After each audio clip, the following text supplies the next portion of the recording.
hänelle uralla 27 maamentys. Tämä on ulkoradoilla 15 maamentys. Siellä Isipaevalle 5.06. Ja tuo hyppy oli hyppy, jossa resurssit on kyllä hypätä.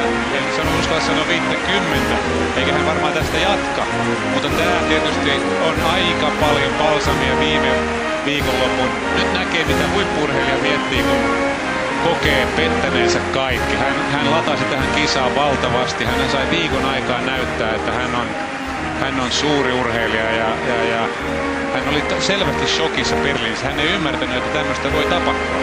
Tämä on huippu-urheilussa hienoa, että tavallaan noustaan sieltä lamasta ja näytetään, että ollaan huippu-urheilijoita. Nyt näet tuossa, kuinka mahtava se ylitys on, ja vaikka se tuossa nousussa osuu, niin kyllä hänellä on paukut hyvätä. Nolla tuulissa tässäkin paukut hyvätä aivan varmasti yli 50.